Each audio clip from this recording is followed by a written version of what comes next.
go back to my meditation, and I'll rest in evenness. There's many, I think there are many levels of what's called evenness, being even, unwavering. There's no fluctuation in his meditation, so that's what's called evenness. But I think in a deeper level, that evenness is just, constantly staying in the nature of the mind, without the disturbing thoughts.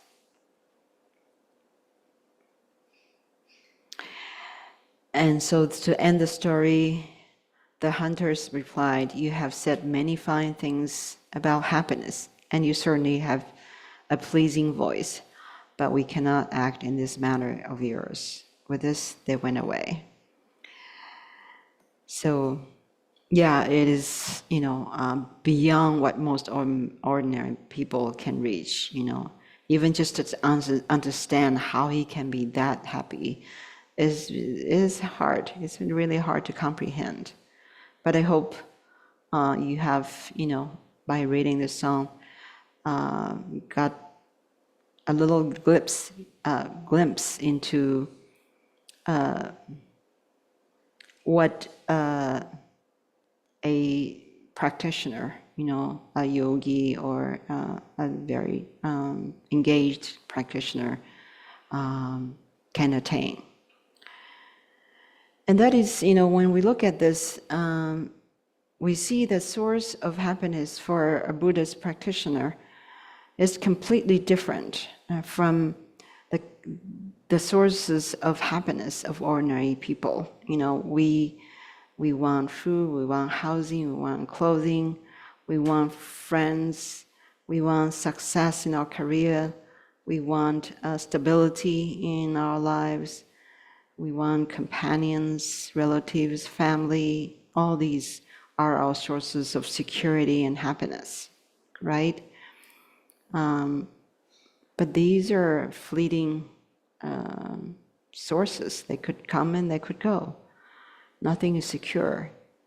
And nothing is long-lasting. You gain some, you lose some.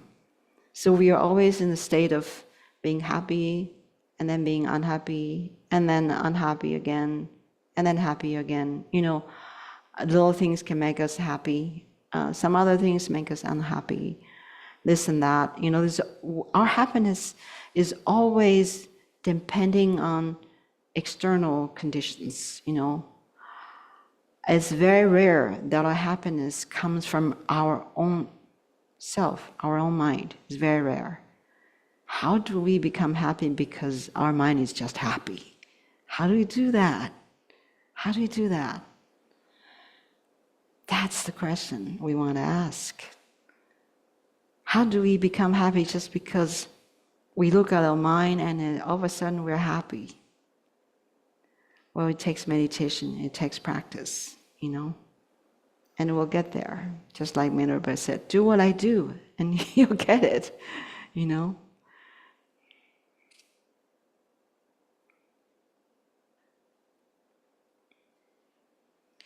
Okay, so let's sing this song.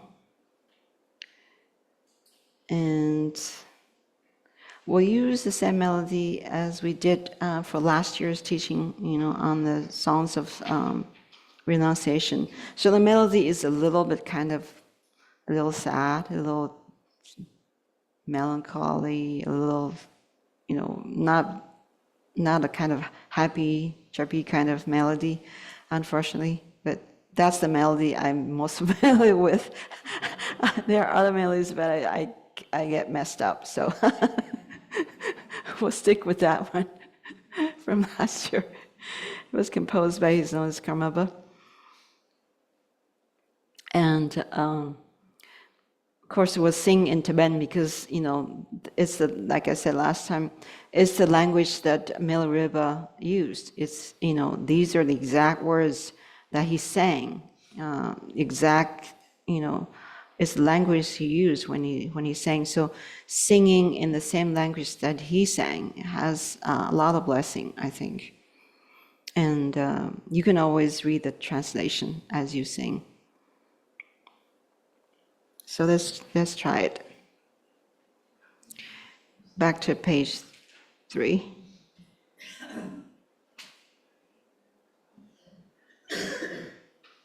Okay.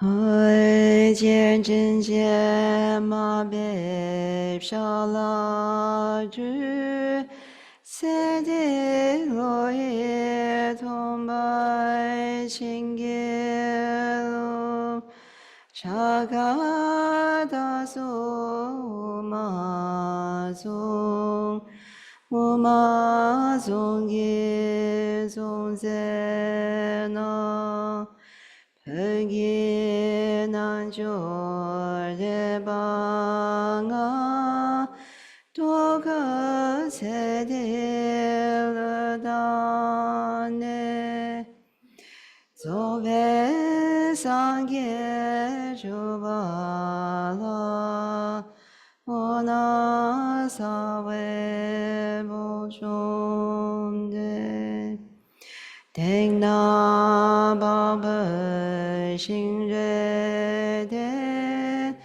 bu yu gong da go jie de zhang dou niong bei gyu ru de da go tong bei sem ni de Min de mi da de mo da de cha na guen gyang zi che jie ge ga ba mi de na nga da xie sem jian tam jie ge Dengi, dengi, jubala, kolo ki ning mi tsagi, nima se zhong la la song, kienam re ran ne su song. Nga se tu nam chi cha me la so be sang ye ju ba la yin tam lam du gong ba me de chi nyam she ge ngam du zo.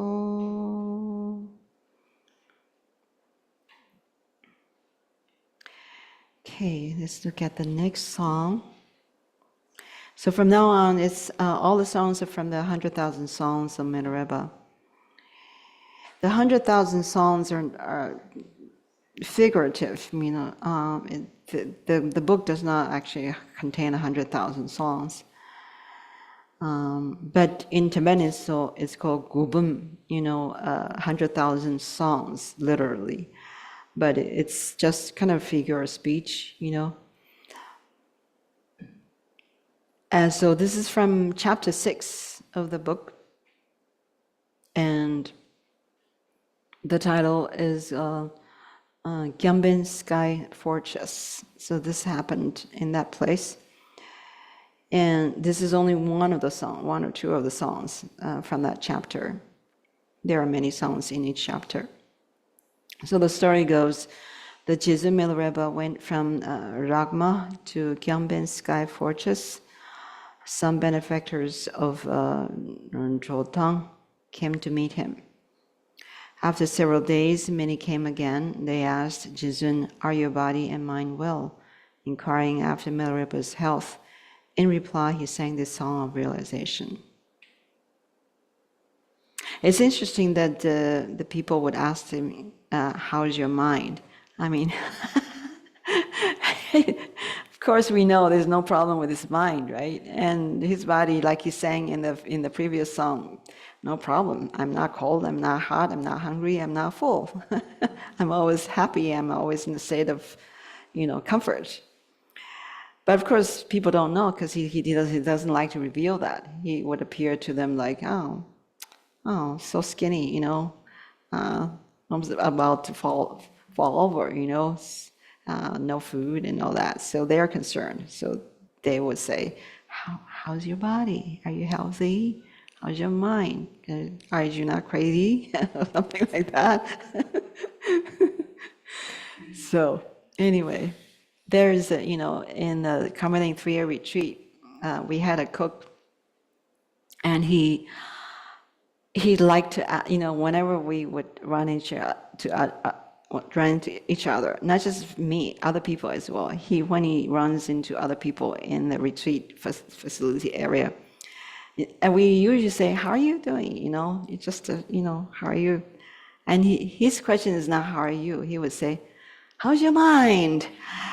And I was always very impressed, like, he's not a regular cook, And so anyway, I like to tease him. I would say, "Where's the mind?"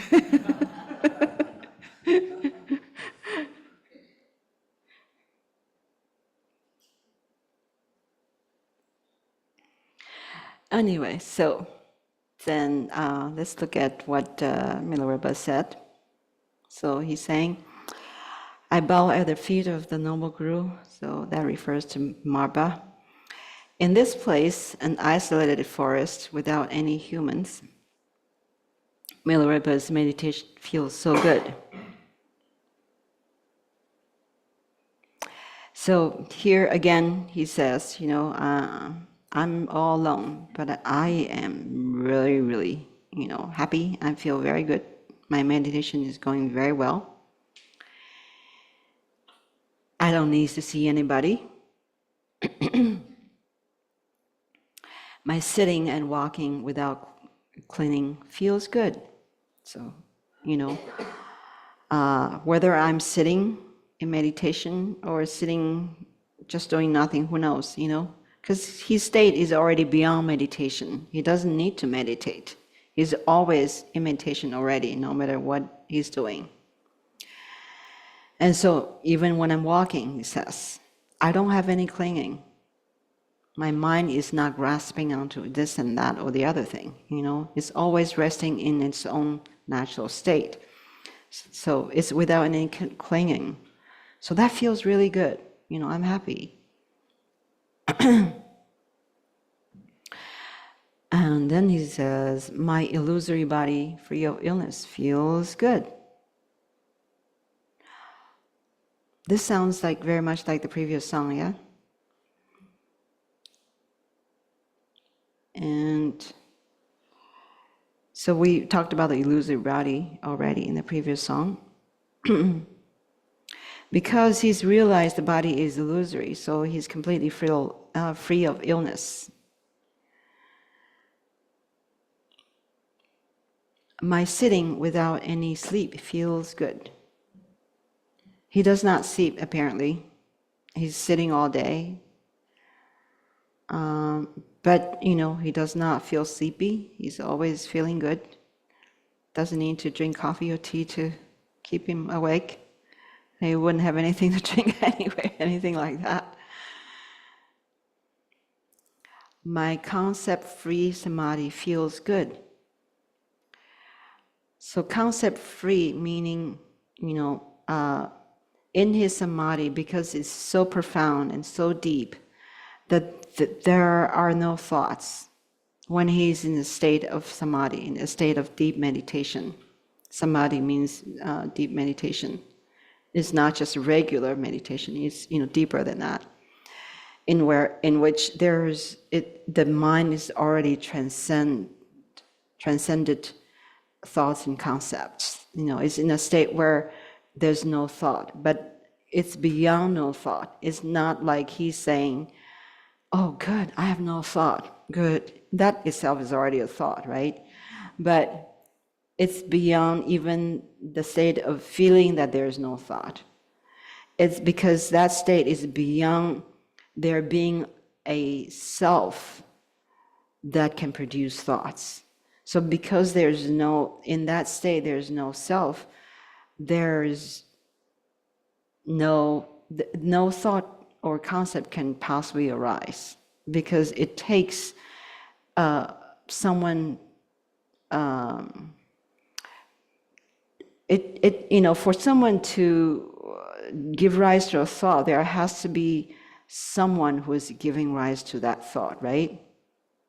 And if there's no someone, no such thing as someone to begin with, no thought can arise.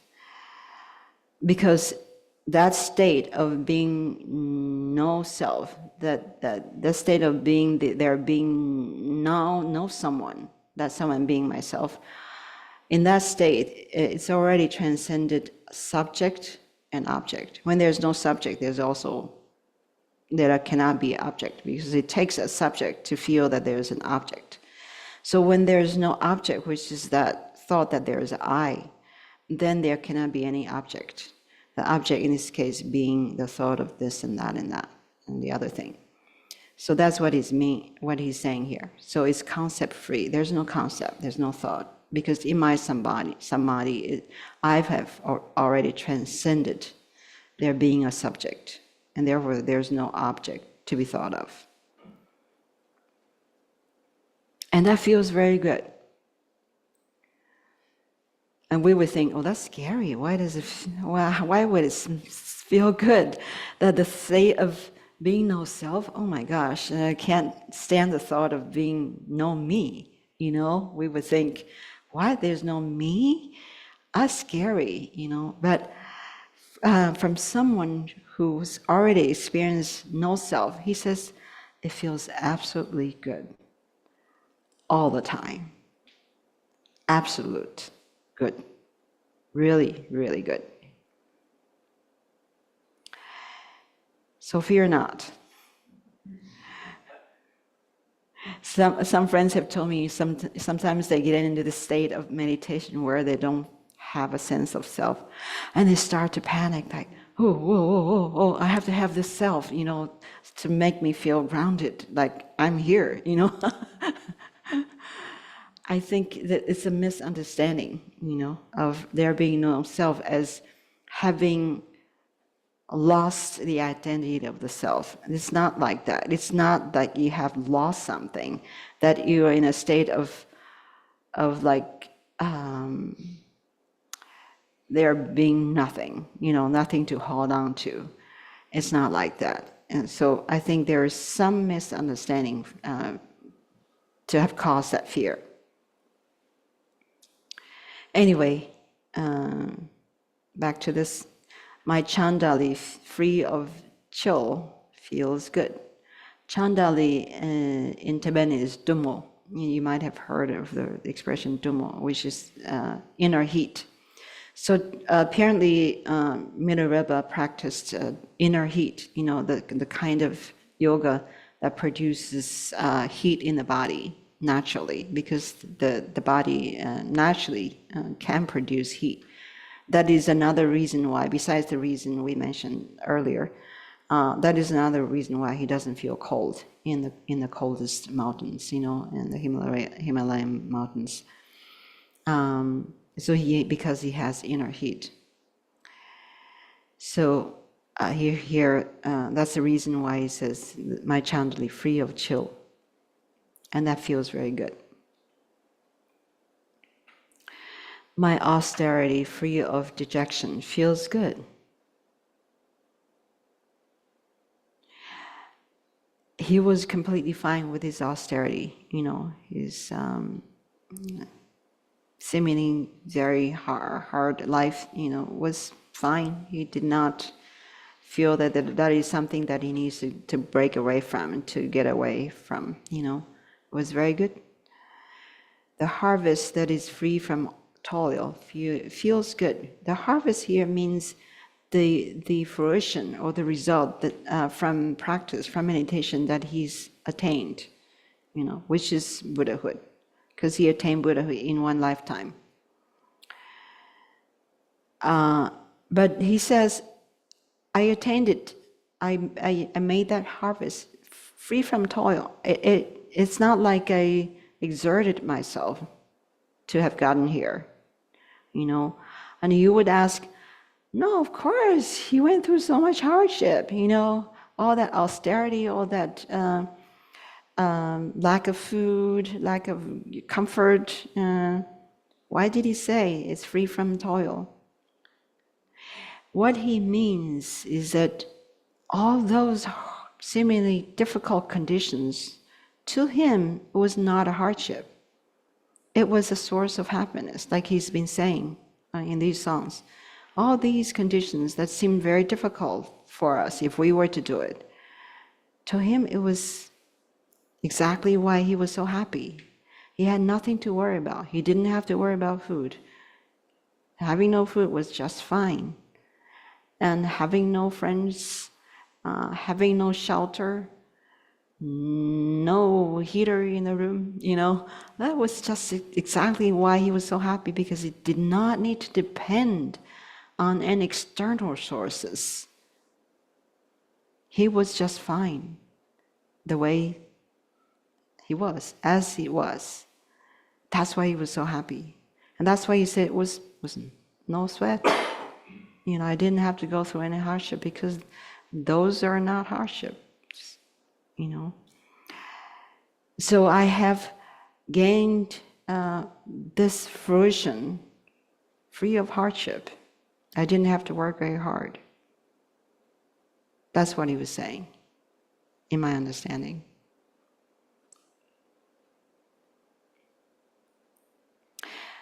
And then my isolated place, free of distraction, feels good.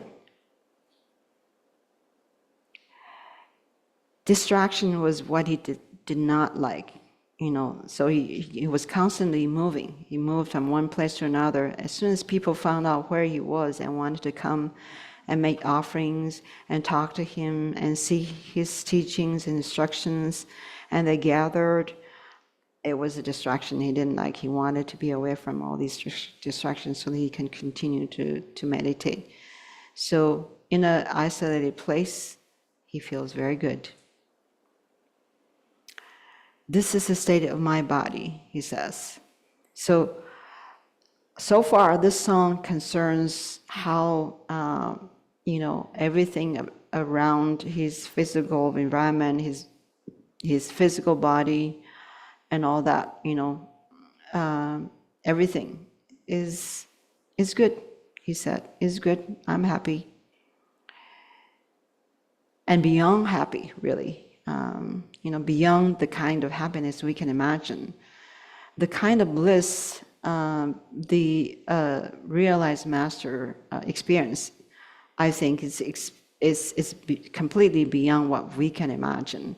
Because our kind of joy and happiness is limited, you know.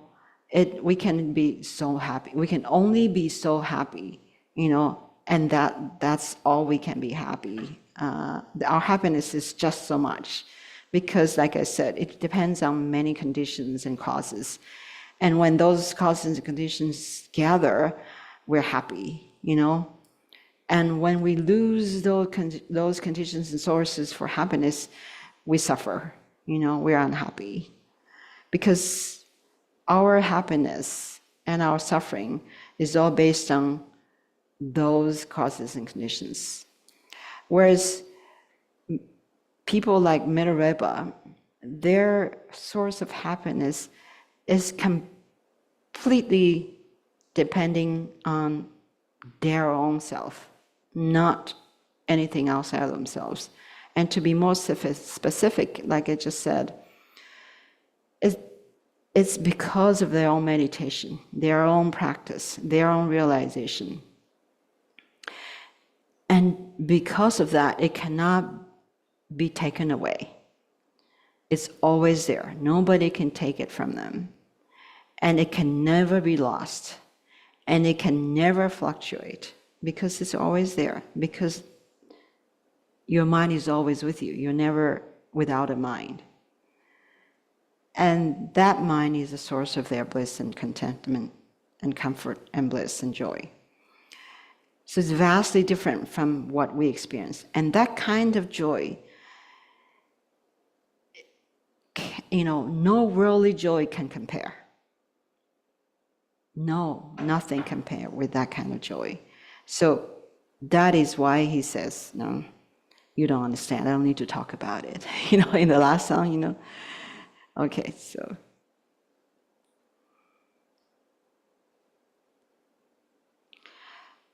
Okay, where's. And next he says, so the third line from the bottom, Mahayana with means and prajna feels good. So, there's Vajrayana, Mahayana, and whatnot. So my kind of yana, it's not Vajrayana, it's not Mahayana, none of those. It's Mahayana, he says. It's not Mahayana. It sounds like Mahayana, but it's Mahayana.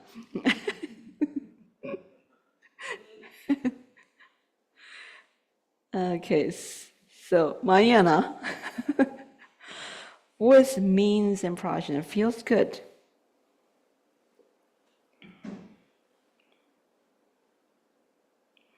So actually, it's kind of a joke. Okay, so don't take it serious. He's simply in Tibetan. He just says the yana of skillful means and prajna is happiness, literally translated. So the yana means vehicle. So the vehicle, which is the union of skillful means. Which include compassion, and power, and skillful means in benefiting beings, all those. And those are in union with prajna. Oh, actually, I think the more accurate pronunciation is pragya, I think. Which means, insight. So insight and skillful means the union of these two is happiness. So anything we do, if it's done in combination or in union with insight, then you feel happy. You feel that it's well done. That's what it is. My creation and completion in union feels good. So we talked about in the White Tower practice this afternoon, creation and completion stages in the sadhana. You remember? So creation stage is the visualization of yourself or yourself in addition, and then in addition, the frontal visualization. And so that is the creation stage. And completion stage is in the end of the sadhana, toward the end, you would dissolve the mandala of the deity and dissolve yourself and everything inside yourself into emptiness. And then rest in emptiness. That is completion stage. So the union of these two stages, the creation or the development stage and completion stage in union, the practice of these two combined feels good, he says. My mindfulness, free of prajna, coming or going, feels good. Sorry, I misread one word. My mindfulness, free of prana. Prana means winds. The winds mainly referring to the winds in the body. We usually can experience winds only through our nostrils, going in and out. But actually inside our body, there's all sorts of winds moving, and they would affect our mind as well. But here he's saying, my winds don't come and go. In other words, there's no moving of the winds in my body, unlike most ordinary people. And how does that happen? And that takes yogic practice, And when the mind has been put under control, and they can seize coming and going, and they're just completely stable, at which point the mind remains still, remains even, and yet there's complete mindfulness and awareness at that time. So in that state, he says, it feels very good. I'm happy. And these are all states of internal or inner practice. So it's sometimes, I do my best to make it clear to you what he was referring to or what he was talking about. But without us actually practicing, doing our meditation, doing our practices, simply mentally or intellectually or perceptionally, how do you say it? Understanding with our conceptually understanding it is far from what it really is. I want to make this clear to you. You might think, oh, I understand. Okay, that's good. I understand. I'm glad I understand. But that doesn't mean that we really know, because we have not experienced it, so we don't really know. You know what I'm saying? Yeah, so, and it's dangerous because there are a lot of people out there who claim to have had a realization or insight or this and that because they have heard, because they have read, and they fully understand it. So they say, oh, I know, I have experience, I understand what it is, blah, blah, blah. But that is completely different from fully experiencing, and experiencing even is not it. You have to realize it. So there's really 3 levels to Dharma. First level is just understanding, conceptually, intellectually. And even if you understand clearly and fully, it is not an experience. You have not internalized it. You have not experienced it. So that's the second level, to actually have some experience of it, of what they're talking about. For example, what's the nature of mind? You hear many talks, many teachings, you read many books. You understand, you have a good grasp of what that is, but that is still intellectual. Don't think that you're already there, okay? Then you practice and you have some experience of what that nature of mind is. Okay, that's a second level. So you're getting a flavor, a taste of it. Sometimes it's called a glimpse of it. But that is still not it. Some people think that that's realization. I'm enlightened. Not yet. Because it's not there all the time. So you just have a glimpse. And then you have to go a step further. The third is realization. That is what Milarepa is talking about here. He has that third level, that realization. And that once you have that realization, it is there. It doesn't fluctuate. It doesn't come and go. And so that's what we say, fluctuation.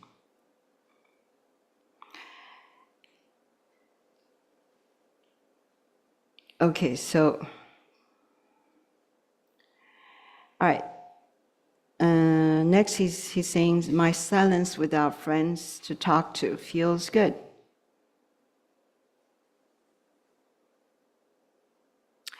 And, we know there are a lot of lonely people in the world. No friend, no one to talk to, no one to do things with, go shopping together, or whatever. That's normal. That's nothing wrong, to feel that way, to feel lonely. But When we have our best friend that's always with us, and that friend is our own mind, we will never be lonely. So it's like Milarepa. He says, my silence without friends to talk to feels very good. Because he doesn't need external friend. He has an internal friend, you know.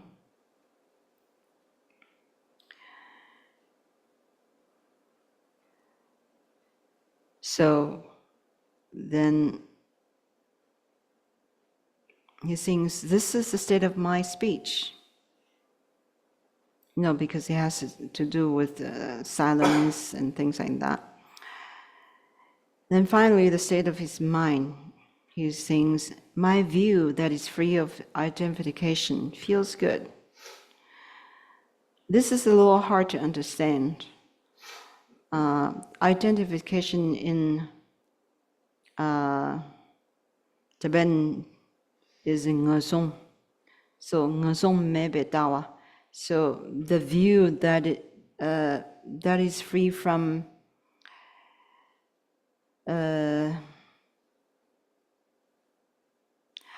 identifying. I think here is identifying things as truly existent is probably what it means, you know. The view that things don't truly exist. Things don't truly exist. And that is why your mind is free. So recognizing that things don't truly exist frees the mind. So a mind that is without fixation on the reality of things is a free mind, and that feels good. My meditation that's always flowing feels good. So I think here when he says, my meditation that's always flowing refers to his state of meditation which is unceasing. There's not a moment where he's not in meditation. Whether he's outside, inside, sitting, standing, he doesn't sleep, so we can't say sleeping. But anyway, in all his activities, he says, my meditation just keeps flowing, and that feels really good. I'm happy. My conduct that never degenerates feels good. His conduct actually can never degenerate. You know, he can never do anything bad because his mind is never separate from bodhicitta.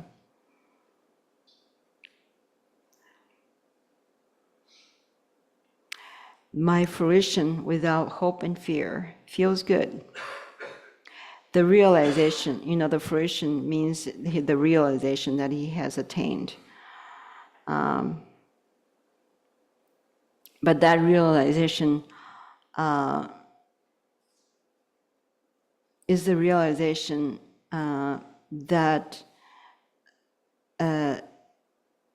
is free from hope and fear. I think this can be explained or understood in two aspects. That the realization can only be attained when your mind is free from hope and fear. Oh, I hope I can realize, you know, have realization. I hope I will be enlightened soon. That's a hope.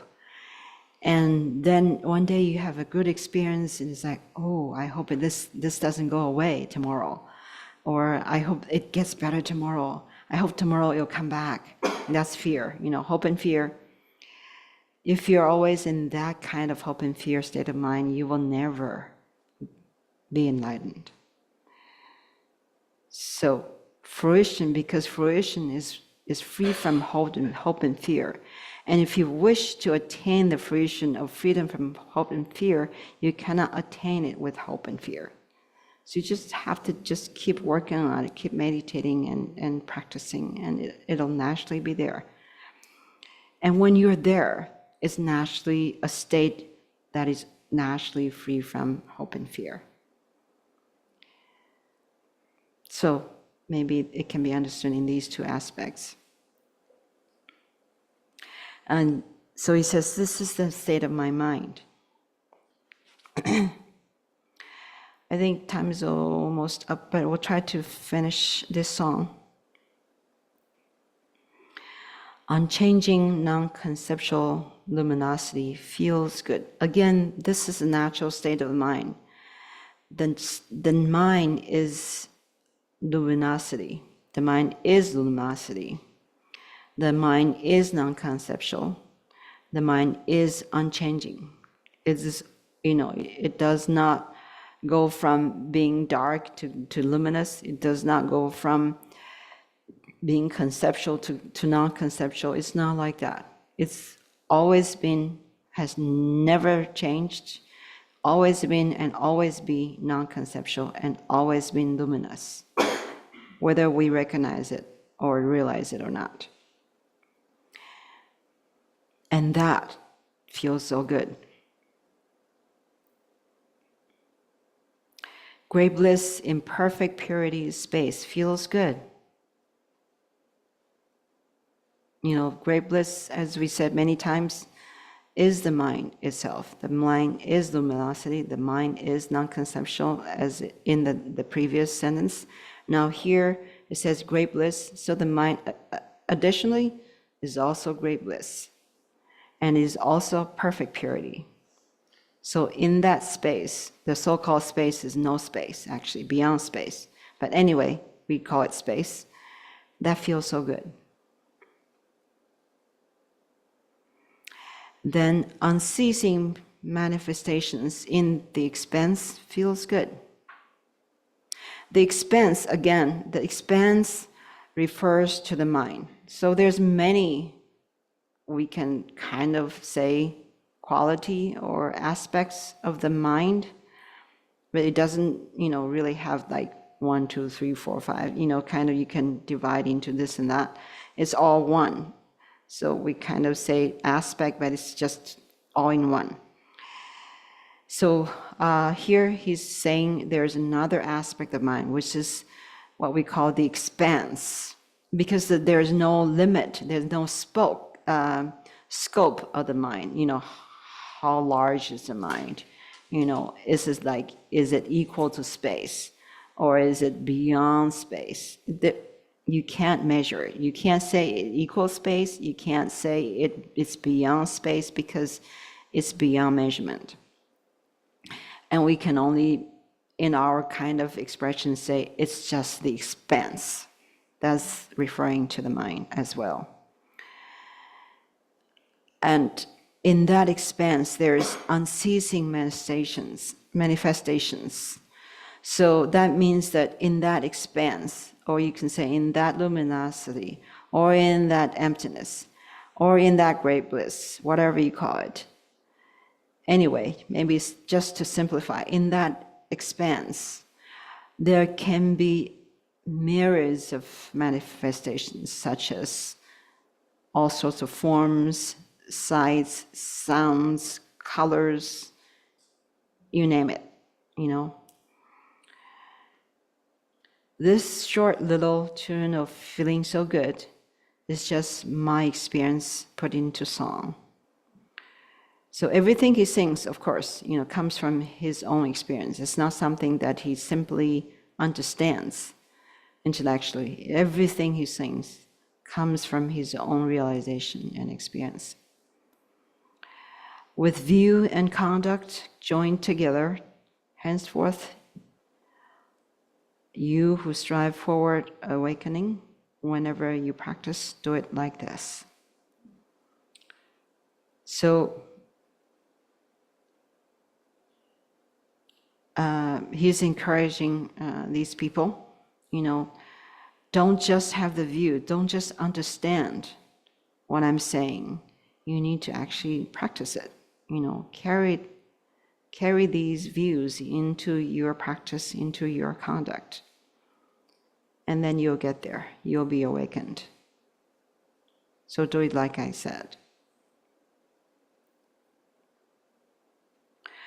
And finally, the story ends When he had sung this, the disciple said, "These ways that the Guru's body, speech, and mind feel so good is marvelous. Where is it that all of this arose from?" Milarepa replied, This is all arisen from the realization of the mind." So really, how wonderful, isn't it? Yeah. It's very, very joyful to read and very encouraging, isn't it? That however our life has been or will be, whatever kind of state we have been through in our lives, we should always remember the core of our being is always just our mind, and that mind is what has been described by Milarepa in these songs, that is always a constant source of joy and bliss and happiness. And we only need to rely on this mind and just be content and be happy that we have this mind that will never leave us, because it's me, it's the true me. So the true me is just bliss. And that is, it's really a good news, isn't it? Happy to know. And so we should never be truly discouraged or truly frustrated, truly desperate, truly suffering, because the true me is none of those. The true me is opposite of those negative feelings and emotions. So we can lighten it up, in any kind of situation and circumstance, just knowing that truly I am that bliss, I'm that happiness, I am that joy. And we'll conclude with this. Thank you. So, dedication. We're going to do the long life prayer. Okay, long life prayer. Prayer for swift return.